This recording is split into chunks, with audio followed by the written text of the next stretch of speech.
여러분 안녕하세요. 반갑습니다. 여러분 잘 지내고 있죠?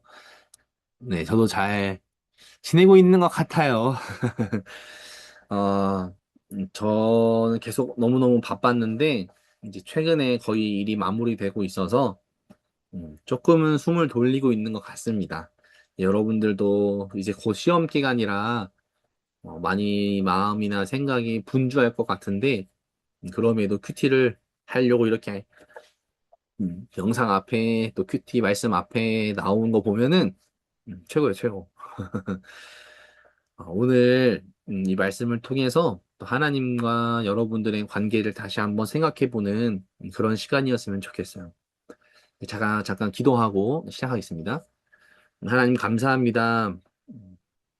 벌써 6월 중순이 훨씬 넘어가는 이 시점에 바쁜 와중에도 하나님의 말씀을 기억하기 위해 또 하나님 앞에서 조용한 묵상의 시간을 갖기 위해 시간을 구별하였습니다.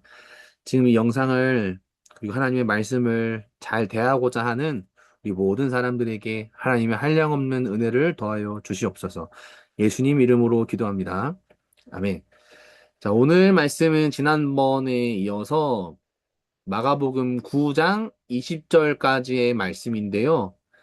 이 말씀을 읽기 전에 여러분들이 지난번 말씀을 조금 잠깐 떠올려 봤으면 좋겠어요.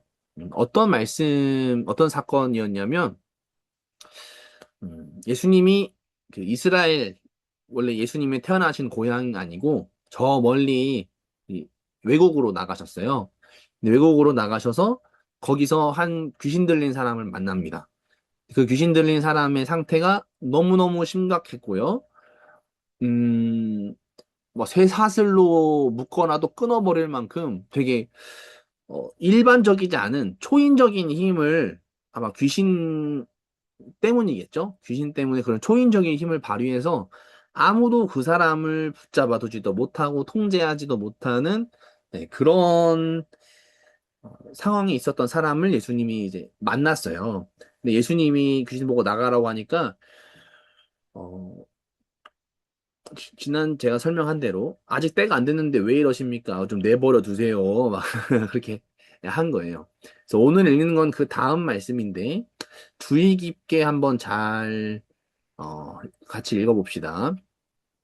예수님께서 귀신 보고 나가라고 하셨어요.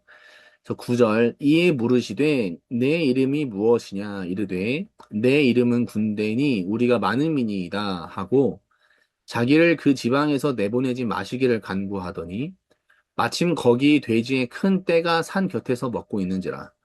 이에 간구하여 이르되 우리를 돼지에게로 보내어 들어가게 하소서 하니 허락하신데 더러운 귀신들이 나와서 돼지에게로 들어가매 거의 2,000마리 되는 떼가 바다를 향하여 비탈로 내리다라 바다에서 몰사하거늘 치던 자들이 도망하여 읍내와 여러 마을에 말하니 사람들이 어떻게 되었는지를 보러 와서 예수께 이르러 귀신 들렸던 자, 곧 군대 귀신 잡혔던 자가 옷을 입고 정신이 온전하여 앉은 것을 보고 두려워하더라. 이에 귀신 들렸던 자가 당한 것과 돼지의 일을 본 자들이 그들에게 알림해 그들이 예수께 그 지방에서 떠나시기를 간구하더라. 예수께서 배에 오르실 때에 귀신 들렸던 사람이 함께 있기를 간구하였으나 허락하지 아니하시고 그에게 이르시되 집으로 돌아가 주께서 내게 어떻게 큰 일을 행하사 너를 불쌍히 여기신 것을 내 가족에게 알리라 하시니 그가 가서 예수께서 자기에게 어떻게 큰 일을 행하셨는지를 대가볼리에 전파하니 모든 사람이 놀랍게 여기더라. 아멘. 여러분 잘 읽었겠지만 제가 간단하게 다시 이어서 쭉 설명을 해보자면 귀신 들린 사람을 예수님이 만났고요. 예수님이 귀신 보고 나가라고 했어요. 근데 이 귀신이 막 저 좀 내버려 두세요 이러다가 예수님이 귀신의 이름을 물어봐요. 근데 귀신이 자기의 이름을 군대라고 합니다. 군대. 군대는 어떤 느낌이죠, 여러분? 여기서 군단이라는 거는 그 당시에 군대에서 그 큰 무리를 지칭할 때 쓰는 단위였어요. 그래서 군단이다, 우리가 많다 이런 뜻으로 자기 이름을 군대라고 얘기를 했는데 근데 결국 예수님이 나가라고 하니까 나가긴 나갔는데, 어디로 나갔냐면, 그, 그 옆에 말씀에 보면, 산 근처에 있던 2,000마리나 되는 돼지떼에게 들어가서 그 돼지떼가 바다로 뛰어들어가지고 다 몰살 당했다. 그래서 이 돼지를 치던, 아마 목자겠죠. 목자가 있었는데, 그 양치기는 아니고 돼지치기라고 해야 되나? 아유, 돼지치기, 말이 좀 이상하네. 그 음, 목동들이 너무 깜짝 놀라서 사람들에게 막 소문을 낸 거예요. 너무 놀래서. 그래서 사람들이 나와서 보니까 귀신 들렸던 사람과 예수님이 앉아 있는 거죠. 근데 귀신 들렸던 사람이 그전에는 컨트롤이 불가능한 사람이었는데 앉아서 어, 예수님과 함께 있던 거를 보니까 깜짝 놀라가지고 어떻게 반응했냐면 17절 보면 그들이 예수께 그 지방에서 떠나시기를 간구했다라고 합니다. 제발 좀 떠나가 주십시오. 너무 무섭습니다. 네, 그렇게 한 거예요.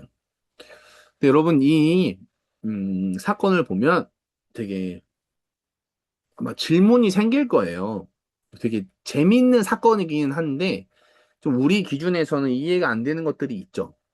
귀신이 한 사람에 많이 들어있을 수도 있구나, 이런 생각도 들 수 있고.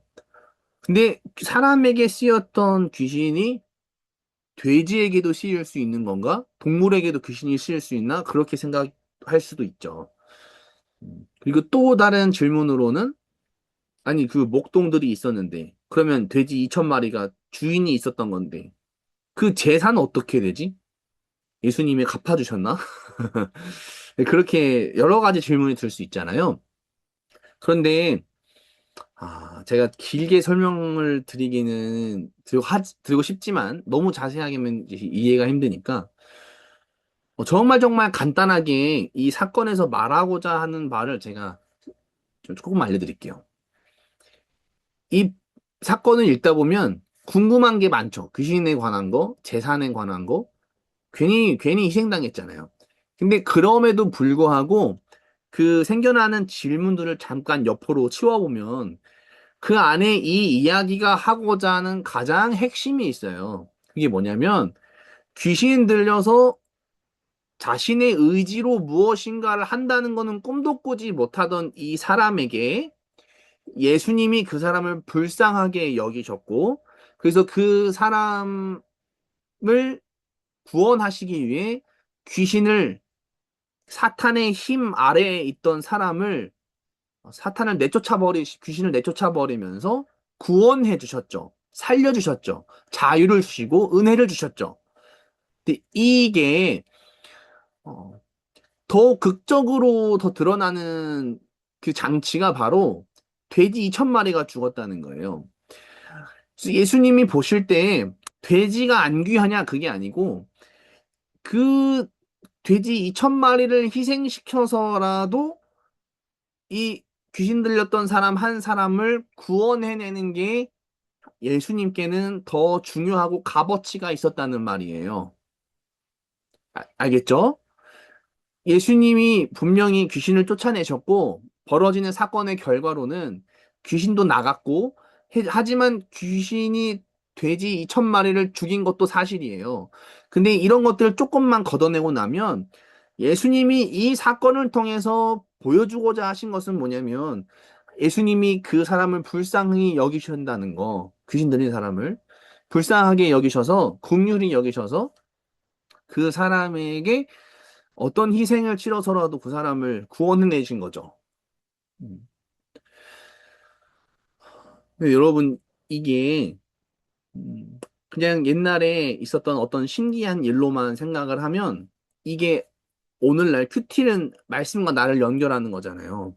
근데 저 옛날에 있었던 일로만 생각하면 큐티가 안 돼요. 근데 여러분, 그냥 제가 지금까지 해줬던 설명을 바탕으로 해서 이 귀신 들린 사람을 여러분이라고 생각해 보십시오. 여러분이라고 생각해 보세요. 여러분이나 저나 다 죄 아래에 있는 사람이고 영적인 권세에 눌려 있는 사람이고 어떻게 해서는 지옥에 갈 수밖에 없는 사람이고, 그 인생과 영혼과 미래와 구원에 있어서 내 의지나 구원을 스스로 할 수 없는 상태에 있었어요. 그런데 그 사람을 통해서, 죄송해요. 그 사람에게 하나님이 은혜를 주시기 위해서 예수님이 그 사람을 불쌍히 여기셔서 어떤 값을 치르고 그 사람에게서 귀신을 내쫓고 자유와 은혜와 해방과 구원을 주셨어요.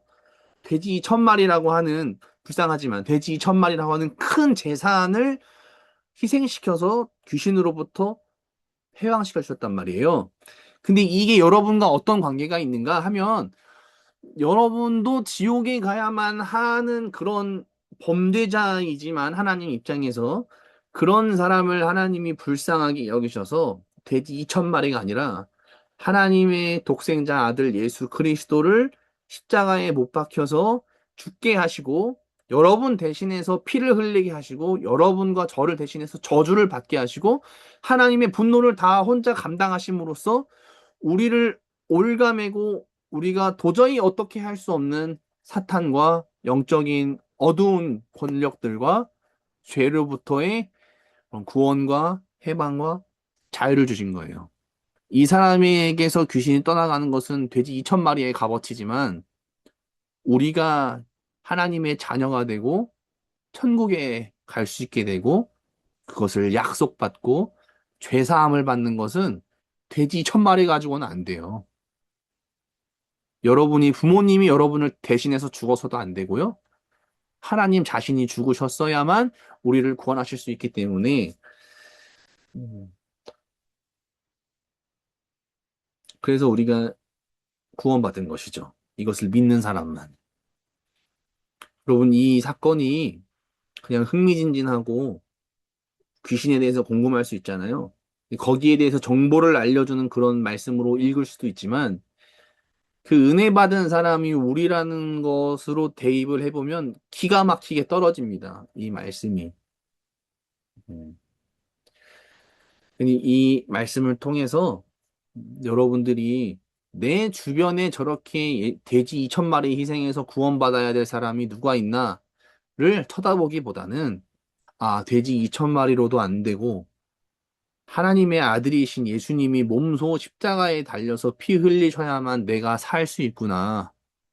그 값어치가 나를 향한 거구나. 내가 그만한 값어치, 그만한 하나님의 사랑을 받고 있는 사람이구나를 그렇게 생각해보는 그런 큐티 시간이 되었으면 참 좋겠습니다. 이 말씀의 19절, 20절에 보면은 예수님이 다른 때에는 이걸 막 널리 알리라고 하시지 않는데, 이때는 널리 알리라고 하셔요. 가족들에게 알리라고. 근데 이제 사람들이 가족들에게 알리고 나서 당연히 점차 알리겠죠.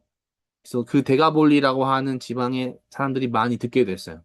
뭐 그렇게 많이 듣게 돼서 사람들이 예수님을 믿었는지 안 믿었는지 모르겠지만, 여러분들이 예수님을 믿고, 아, 내가 정말 죄사함을 받고 하나님의 자녀가 된다는 것을 믿는다면, 하나님이 여러분들이 그 내가 받은 믿음과 기쁜 그 구원의 소식을 다른 누군가에게 얘기할 때 정말 기뻐하실 것 같아요. 내가 지금 나로 있을 수 있는 건 다 은혜 때문이다. 예수님의 흘리신 그 보혈 때문이다. 이 하나님의 사랑 때문이다.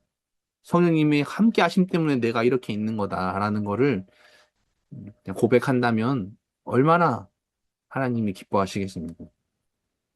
그러니 이 말씀을 곰곰이 잘 묵상하면서 오늘 하루 하나님과의 화목한 관계를 만끽하시는 그런 하루가 되기를 바라겠습니다. 네, 오늘 큐티는 돼지가 몇 마리 죽었는지 그것을 적어주시면 돼요. 며칠 큐티 할 때 제가 깜빡하고 퀴즈를 못 넣었는데, 이번에는 퀴즈가 나갔으니까 꼭 적어주시고요. 그렇게 하면 좋을 것 같아요. 네, 오늘 큐티 같이 하느라 너무 감사하고요. 또 무슨 좋은 일이 있으면 저에게 꼭 들려주시고 나눠주시기를 바랍니다. 여러분 수고 많았습니다. 다음에 뵙겠습니다.